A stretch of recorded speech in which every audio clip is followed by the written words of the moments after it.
Los saludo a todos con la poderosísima paz de nuestro Señor Jesucristo. Mi nombre es Eliseo y esto es Pentecostalismo Máximo. Mis amados hermanos, hoy quiero compartirles una lección que ha llamado mucho mi atención, mi interés y que me ha ayudado muchísimo hace un tiempo atrás. Y estoy hablando sobre la lección número 1. No es una nueva sección, o posiblemente quizás pueda serlo más adelante, pero por el momento no hay nada pensado. Primeramente voy a terminar las lecciones sobre el apóstol Pablo, comentadas por el teólogo y pastor Liniay Cabral. Más traigo aquí hoy ante ustedes una lección que es del teólogo y pastor Claudionor Correa de Andrade, o Claudionor de Andrade. Es una lección de estudios bíblicos muy interesante que salió en el año 2007, que era en la época en que aún estaba como consultor doctrinal y teológico la eminencia en teología Antonio Gilberto, allí en Brasil. Y estoy hablando de la lección de estudios bíblicos de las verdades principales de la fe cristiana. Y aquí tenemos la primera lección, que es sobre la importancia de la doctrina bíblica para la vida cristiana. El texto áureo para dar comienzo a esta lección se encuentra en 2 de Juan, capítulo 1, versículo 9, que dice así: cualquiera que se extravía y no persevera en la doctrina de Cristo no tiene a Dios. El que persevera en la doctrina de Cristo, ese sí tiene al Padre y al Hijo. La lectura bíblica en clase la encontramos en Hechos de los Apóstoles, capítulo 2, versículos 42 al 47, que dice así: y perseveraban en la doctrina de los apóstoles, en la comunión unos con otros, en el partimiento del pan y en las oraciones. Y sobrevino temor a toda persona, y muchas maravillas y señales eran hechas por los apóstoles. Todos los que habían creído estaban juntos y tenían en común todas las cosas, y vendían sus propiedades y sus bienes y los repartían a todos según la necesidad de cada uno. Y perseverando unánimes cada día en el templo y partiendo el pan en las casas, comían juntos con alegría y sencillez de corazón, alabando a Dios y teniendo favor con todo el pueblo. Y el Señor añadía cada día a la iglesia los que habían de ser salvos. Mis amados hermanos, para empezar, como dice aquí el teólogo Claudionor de Andrade, anteriormente él sacaron otras lecciones sobre la salvación y la justificación, herejías y modismos y las doctrinas bíblicas pentecostales. Y esta dice que es como una llave de oro en las cuales van a cerrar y se van a examinar las verdades principales de la fe cristiana. Y todos estos temas están relacionados obviamente con la teología sistemática. En esta lección bíblica se recorre lo que viene a ser bibliología, teología, que es la doctrina sobre Dios, angelología, amartiología, antropología, cristología, pneumatología, soteriología, eclesiologías y por último obviamente escatología. Y dice que en santa oración, reverencia a las Escrituras y al excelso nombre de nuestro Señor Jesucristo, debemos cantar según el ejemplo del salmista: engrandecido tu nombre y tu palabra. Salmo 138, versículo 2. Los objetivos de esta primera lección son definir el término doctrina de acuerdo con la etimología bíblica. En segundo lugar, distinguir doctrina de costumbres. Y en tercer lugar, explicar la necesidad de la doctrina. Como síntesis textual que tiene esta lección, que como ya es vieja, notarán que hay algunas cosas que son diferentes a las lecciones que estamos viendo con Pablo, en el cual entramos al texto áureo, vendría a ser el tópico general, y después pasamos a la introducción y tópicos y subtópicos, subtópico, subtópico, tópico, y así hasta llegar a algún aporte pedagógico o teológico. En esta es un poquito diferente, así que no se sientan, y espero que no se sientan mareados. Entonces, como síntesis textual, dice que el término doctrina en los textos de Deuteronomio 32, versículo 2, Job 11, 4 y Proverbios 4, 2 en el Antiguo Testamento, o sea, el término hebraico, es la traducción del hebreo lekar, que significa enseñanza, aprendizaje o poder de persuasión de quien enseña, Proverbios 16, 21. En las páginas, en cambio, del Nuevo Testamento, la palabra griega más empleada es didache, cuyo sentido es instrucción, enseñanza o doctrina. Marcos capítulo 1, versículo 22, 27, capítulo 11, versículo 28, Juan capítulo 7, versículo 16 y 17, Mateo 22, versículo 33. La iglesia cristiana primitiva empleaba el vocablo didache, en griego, para referirse a la doctrina de los apóstoles, como menciona Hechos capítulo 2, versículo 42, o la doctrina del Señor, Hechos capítulo 13, versículo 12, que era en realidad la exposición del Evangelio de Cristo. El apóstol Pablo también empleó el término varias veces refiriéndose al conjunto de enseñanzas y creencias que componían la predicación cristiana primitiva. Romanos capítulo 6, versículo 17, capítulo 16, versículo 17, Romanos 6, versículo 17, Romanos 16, versículo 17, Efesios 6, versículo 4, 1 de Timoteo capítulo 1, versículo 3, capítulo 4, versículo 16 y capítulo 6, versículo 3. Esa misma tradición, llamada posteriormente querigma, por los teólogos, se menciona en la teología paulina como la predicación, querigma, de Cristo, según la revelación del misterio que se ha mantenido oculto desde los tiempos eternos. Romanos capítulo 16, versículo 25, 1 de Corintios capítulo 1, versículo 21, capítulo 2, versículo 4 y capítulo 15, versículo 14. Según el apóstol Juan, esta estructura de enseñanza constituye la doctrina de Cristo. Segunda de Juan, capítulo 1, versículo 9. La doctrina, amados hermanos, entonces, es por tanto el conjunto de enseñanzas y creencias que forman el canon de fe y práctica del cristianismo. Ahora, como orientación didáctica, la teología puede compararse con un edificio, de 5 pisos. Cada piso, a su vez, tiene sus respectivas divisiones y ambientes, pero todos igualmente forman el mismo edificio. De modo análogo, la teología en sentido restringido puede clasificarse en 5 divisiones independientes. Así, a medida que se conoce una disciplina teológica, esta favorecerá la comprensión de la siguiente. Por lo tanto, podemos imaginarnos un edificio teológico. Entonces tenemos este edificio de teología que tiene 5 pisos. En estos pisos podemos entonces, el primer piso, ¿sí?, es, se estudian los textos originales de la Biblia. Vendría a ser teología exegética también, ¿sí? Se estudia el texto original a profundidad, el mayor alcance que nosotros tengamos a lo que fue el original, que hoy en día nosotros tenemos tantas copias del Nuevo Testamento, y lo digo como un estudiante en historia también, por eso es que digo, sé de lo que estoy hablando, como ninguna otra obra literaria en el mundo antiguo.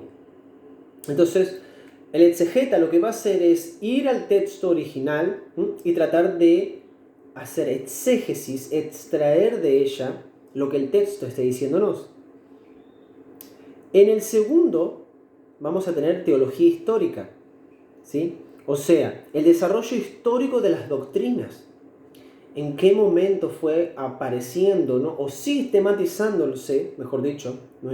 Hay doctrinas que se crean, otras se sistematizan. Las que se crean son doctrinas que verdaderamente no producen, no es lo que la Biblia quiere decir. En cambio, una doctrina que se sistematiza es una mejor comprensión de la doctrina.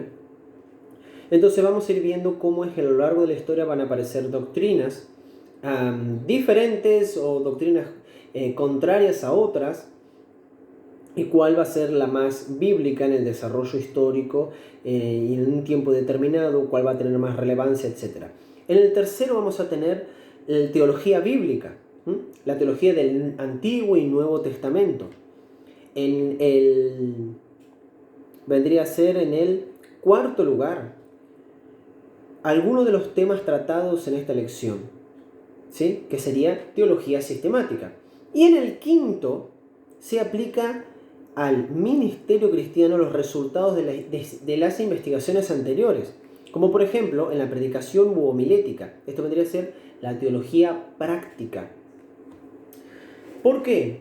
Porque dependiendo de nuestra comprensión de las Sagradas Escrituras, nosotros vamos a poder llevar a la práctica las cosas. Si nosotros tenemos una mala comprensión sobre la doctrina de la salvación, vamos a tener y llevar a la práctica quizás una,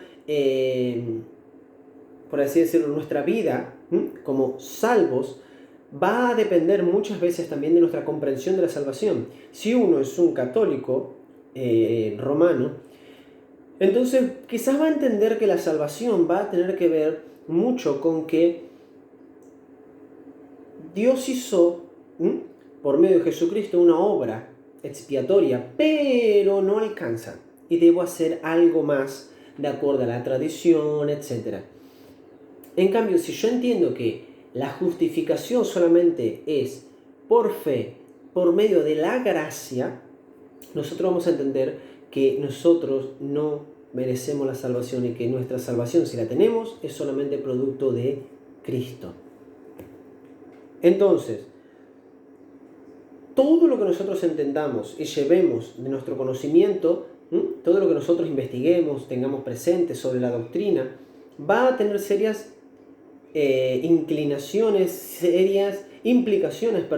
con respecto a nuestra teología práctica, cómo vivamos día a día. Entonces,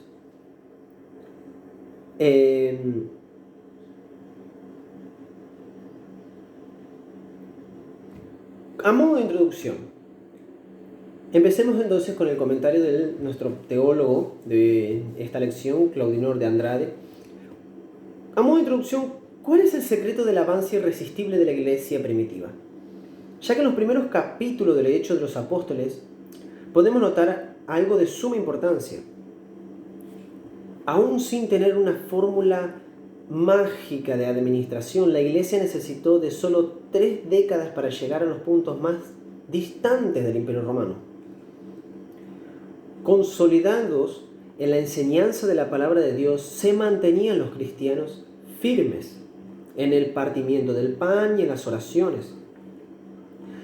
Sobrevino temor a toda persona y reverencia, y muchas eran las maravillas que el Señor obraba por medio de ellos.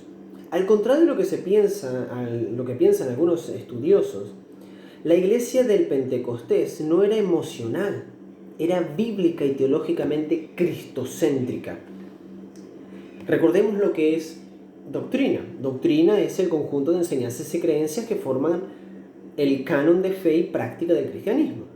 Entonces, a fin de que nos fundamentemos en la enseñanza de los apóstoles y de los profetas, entraremos a estudiar a partir de ahora las doctrinas entonces fundamentales de la fe. Entonces, el primer tópico es lo que es la doctrina bíblica. Al contrario, mis amados hermanos, de la filosofía, la doctrina cristiana no se pierde en especulaciones.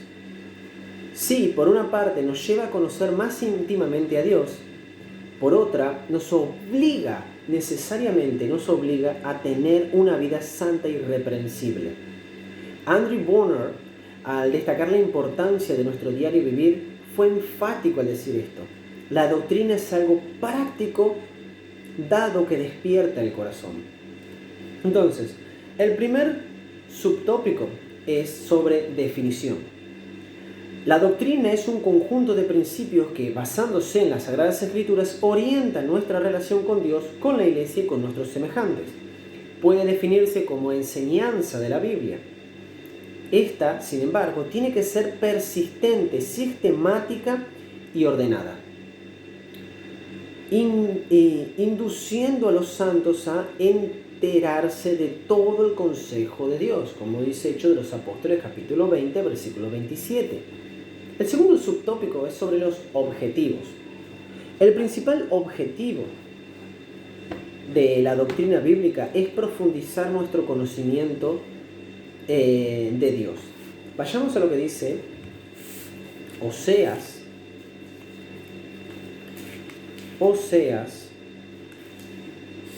capítulo 6,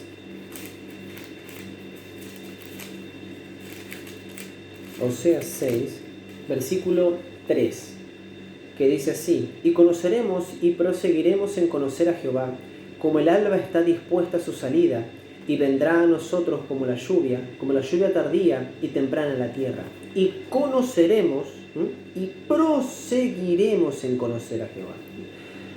No solamente es conocerlo, sino proseguir conociéndolo. Seguir persistiendo en entender la doctrina, en entender lo que dice la palabra de Dios. Si no lo conocemos de forma experimental y redentora, por medio de la palabra, como dice 1 Samuel capítulo 3 versículo 7, ¿cómo habremos de ponernos a su servicio? El Israel del Antiguo Testamento cayó en la apostasía por no conocer a Jehová. Por medio de Oseas, lamenta el amoroso Señor. Oseas capítulo 4, versículo 6. Mi pueblo fue destruido porque le faltó conocimiento. De igual modo, la doctrina bíblica tiene como propósito la perfección moral y espiritual del ser humano. Escribiendo al joven pastor Timoteo, el apóstol Pablo, es más que claro, es directo, a fin de que el hombre de Dios sea perfecto, eternamente preparado para toda buena obra. Según de Timoteo, capítulo 3, versículo 17. ¿Ideal inalcanzable? Si contamos solo con nuestras propias fuerzas, jamás alcanzaremos semejante norma. Sin embargo, si nos entregamos a la gracia de nuestro Señor, nuestra vereda refulgirá de tal forma que vendremos a resplandecer como los astros en el firmamento. Proverbios capítulo 4, versículo 18, Daniel 12, versículo 3. El tercer subtópico, doctrinas y costumbres. Y aquí viene el debate. Doctrina, mis amados hermanos, aunque quizás en muchas iglesias pentecostales quieren hacerlo ver, muchas iglesias asambleas de Dios que he conocido, y gracias a Dios mi iglesia se ha apartado mucho de eso, creen que la doctrina son costumbres. Son las normas y costumbres. Y no, son cosas separadas. Doctrinas no son costumbres. Todos hemos oído esta frase. Ahora, al mismo tiempo, la buena doctrina, cuando se interpreta correctamente, genera costumbres buenas y saludables. Por consiguiente, un pueblo que ignora las verdades bíblicas con facilidad asimilará las costumbres de Egipto y Canaán. Levítico 18:3. Esto fue lo que ocurrió con los israelitas. Durante el peregrinaje por el desierto imitaron a los egipcios, en la tierra prometida a los cananeos. He aquí por qué se nos insta a no amar al mundo. 1 de Juan, capítulo 2, versículo 15. Por consiguiente, cuanto más adoctrinados fueron los creyentes, tanto más sus costumbres se conformarán a la palabra de Dios. Al Martín es positivo, El propósito para el cual Dios instruye la mente es para que Él pueda transformar la vida. Salmos capítulo 119 pregunta, y esta es una pregunta que se hace el rey David: ¿con qué limpiará el joven su camino? Y responde el salmista al mismo tiempo: con guardar tu palabra. Salmo 119, versículo 9. No podemos, por tanto, disociar las buenas costumbres de la doctrina, como aquellos dependen de esta. Así la buena doctrina produce necesariamente buenas costumbres. ¿A qué se refiere con esto Claudinor de Andrade? Ejemplo: una buena doctrina va a enseñar sobre cómo uno debe vestirse. ¿Qué dice la palabra? De forma decorosa, honrada. El cristiano no puede andar exhibiéndose. ¿Por qué? Porque cuando uno tiene la buena doctrina, llega a la conclusión de que necesariamente somos templo y morada del Espíritu Santo y debemos mantener nuestros cuerpos en santidad. Porque aquel que no mantiene exteriormente su cuerpo mostrando en santidad, en prudencia, en decencia, en ética, hace pecar a otros también, y peca si es consciente también de ello. Entonces, la buena doctrina nos va a hacer asimilar buenas costumbres, a saber guiarnos en la práctica. La doctrina buena, con costumbres malas, eso ya es otra cosa. Una iglesia puede enseñar muy bien en sus doctrinas, ¿sí?, la palabra de Dios, ser muy enfáticos en la palabra de Dios, pero cuando queremos introducir algo de costumbres, como si fuera doctrina, no tiene nada que ver y está mal. Otro ejemplo: vamos a suponer que hay muchas iglesias que dicen que la mujer debe usar pollera. Ok, si la mujer no usa pollera, y lo he vivido y se vive mucho en el pentecostalismo, lamentablemente, por el fundamentalismo religioso que hay en muchos aspectos, entonces esa persona está en pecado. Si una iglesia en la cual las mujeres usan pollera ven a una cristiana que usa pantalón, la tratan de ramera, de prostituta, como que no es cristiana, se va a ir al infierno. No es así. La Biblia dice que es por gracia y no tiene nada que ver nuestras obras. Ahora, cuando nosotros nacemos de nuevo, nosotros vamos a vestirnos de una forma decorosa. A lo que yo voy es a lo consiguiente. Doctrina conlleva buenas costumbres. Malas costumbres nunca va a llevarse bien con buena doctrina. ¿Entienden? El segundo tópico es sobre la necesidad de la doctrina. Hay cristianos que menospreciando la doctrina alegan: lo importante no es la teoría sino la práctica. Sin embargo, mis amados hermanos, ¿quién dijo que la doctrina bíblica es simplemente teórica?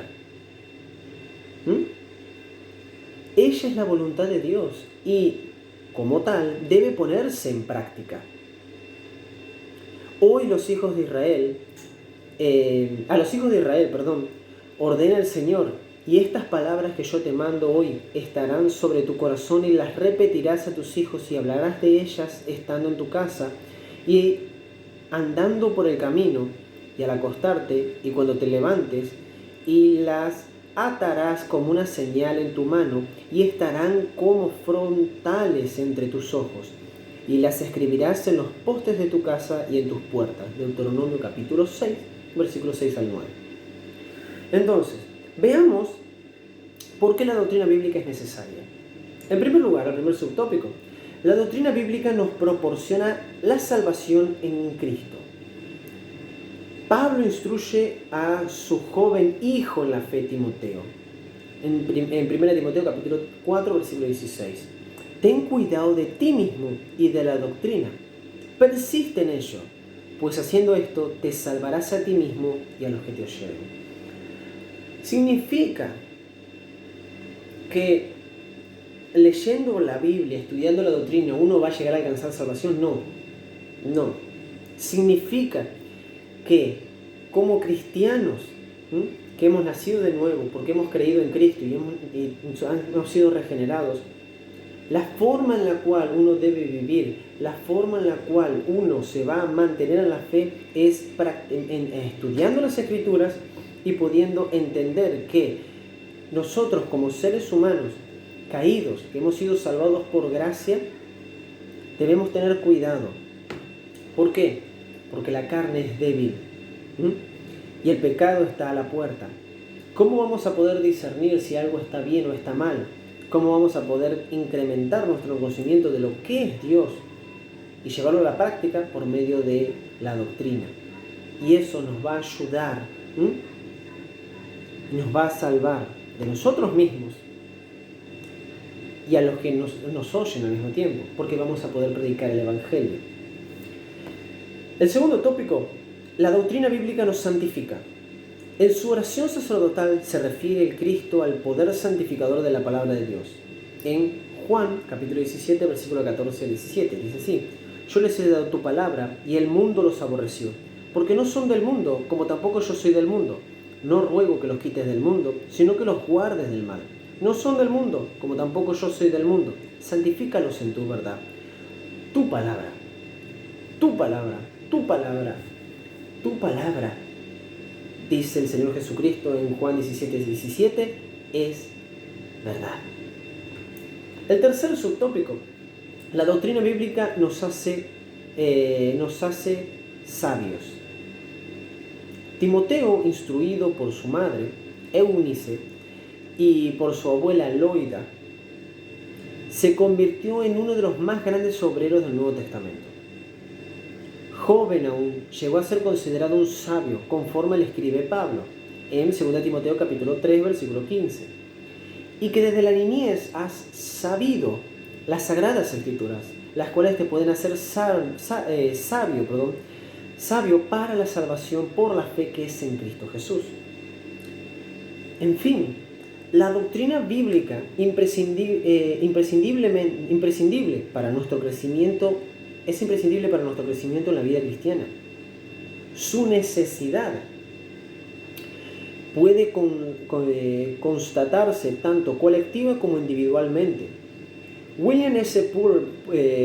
Plumer analiza la eficacia de la doctrina bíblica en la vida cristiana cuando dice: doctrinas débiles no son aptas para tentaciones fuertes. Y este es el punto. Conocer lo que enseña la palabra nos va a hacer entender y tener una formulación teológica y doctrinal fuerte para cuando venga una tentación fuerte. Si nosotros tenemos un conocimiento débil, una doctrina flaca, teológicamente no estamos preparados, cuando venga una tentación fuerte vamos a caer porque nuestra doctrina, nuestra comprensión de Dios va a ser muy débil. El tercer y último tópico es sobre la doctrina bíblica y el servicio cristiano. Lamentablemente hay obreros que en el ímpetu de evangelizar no se aplican a comprender y estudiar la doctrina bíblica. Hallan que la enseñanza sistemática de las Escrituras es pérdida de tiempo. ¿Deberían ellos probar verdaderamente esta recomendación de Charles Spurgeon? Los hombres, para tener de veras éxito, tienen que tener éxito en favor de la verdad. Veamos por qué la doctrina bíblica es importante entonces para el servicio cristiano. El primer subtópico es sobre la evangelización. En la divulgación del Evangelio se hallan implícitos las enseñanzas de la doctrina bíblica. Como podemos inferir de la gran comisión que nos confió el Señor Jesús, por tanto, ir y hacer discípulos a todas las naciones, bautizándolas en el nombre del Padre y del Hijo y del Espíritu Santo, enseñándoles que guarden, que retengan, que aprendan todas las cosas que les he mandado. ¿Y por dónde nos manda el Señor las cosas? Por medio de las Sagradas Escrituras. Y aquí yo estoy con vosotros todos los días hasta el fin del mundo. Mateo 28, versículo 19 al 20. La evangelización, mis hermanos, presupone necesariamente y esencialmente la presencia de la doctrina bíblica. El segundo subtópico, en la instrucción de los santos. Pablo jamás se mostró remiso en cuanto al adoctrinamiento de la Iglesia de Cristo. En Troas enseñó a los hermanos hasta altas horas. Dice Hechos 20:17. El primer día de la semana, reunidos los discípulos para partir el pan, Pablo les enseñaba, habiendo de salir al día siguiente, y alargó el discurso hasta la medianoche. Ni el incidente con el joven Éutico le enfrió el ardor doctrinal. Después de haber subido y partido el pan y comió, habló largamente hasta el alba. Hechos 20:11. Debemos tener esta emoción por estudiar la palabra, por hablar de la palabra, porque cuando nosotros hablamos de la palabra, hablamos de Dios, hablamos de Cristo, y una buena comprensión de la palabra, de la doctrina, de las enseñanzas de las Escrituras, entonces eso nos va a llevar una mejor comprensión hacia quienes nos escuchan. Y recuerden siempre que cuando yo hablo de doctrina, me estoy refiriendo, como bien lo mencioné hace un rato, al conjunto de enseñanzas y creencias que forman el canon de fe y práctica cristiano. Ahora, ¿cómo se forma una doctrina? Imaginémonos que tenemos un triángulo. Tenemos un triángulo y en el triángulo hay estantes. Y se van poniendo versículos que hablen sobre, por poner un ejemplo, sobre la condición del ser humano. El ser humano, dice la palabra, que está muerto en delitos y pecados, que el ser humano no busca a Dios, y eso nos habla de una depravación radical, total del ser humano. Entonces, eso se va llenando hasta que tenemos una doctrina. Cuando llegamos al tópico de varios versículos, podemos decir, wow, la palabra es como que nos está guiando a algo. Y la Biblia nos está diciendo que el ser humano está caído, que no quiere buscar a Dios, que es tendencioso solamente para el mal. El ser humano está caído en delitos y pecados, está muerto, está radicalmente depravado. No quiere saber nada con Dios, y al mismo tiempo hacer perversidades, pecar. Entonces eso nos habla de algo, de un punto que concluye en una doctrina. Entonces, el tercer subtópico y el último. Recordemos las implicaciones que tiene la doctrina, el estudiar la doctrina. Y una de ellas, y la tercera, es en la defensa de la Santísima Fe. Solo podremos defender la Santísima Fe, lo que nosotros hemos aprendido por medio de la palabra, lo que la palabra de Dios nos dice, solo vamos a poder defenderla si nos dedicamos con ánico al estudio de la doctrina bíblica.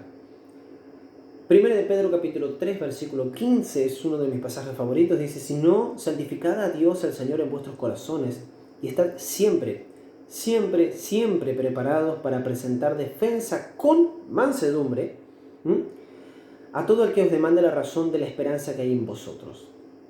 La palabra ahí, defensa, es la palabra griega apología, de donde viene la palabra y la rama teológica de la apologética, o sea, la defensa de la fe. ¿Cómo debemos llevar esa defensa? Con mansedumbre y reverencia. Nosotros no podemos ponernos a pelear por algo que una persona no crea, pero sí debemos defender. Pablo hacía apologética, hacía apología, defensa del cristianismo constantemente. El mismo Señor Jesucristo defendió la verdadera doctrina, la verdadera enseñanza. Y los apóstoles igual. Entonces, no está mal debatir sanamente, no está mal defender la fe, está mal callarse y no prepararse. Está mal pelear con la persona, pero no está mal prepararse para poder defender la fe. ¿Por qué? Porque el Espíritu Santo también va a trabajar con un buen argumento. El Espíritu Santo también va a trabajar cuando nosotros vayamos a hablar con una persona que es quizás atea o es de otra religión y uno le presenta los argumentos del cristianismo, de la existencia de Dios y el registro histórico que hay sobre el nacimiento de Jesús, su vida, muerte y el argumento sobre la resurrección y cómo es que el cristianismo es una religión sólida en comparación con otras. Entonces el Espíritu Santo va a utilizar eso. Porque a cada persona el Espíritu Santo trata de diferentes formas. Entonces no debemos dejar de pensar, ¿está usted preparado para defender su fe? y presentar las razones de la esperanza que tenemos en Cristo? No está. En conclusión, pero primero como ayuda teológica, que es una ayuda suplementaria que nos presenta el teólogo Claudio Honor de Andrade, sobre la doctrina bíblica.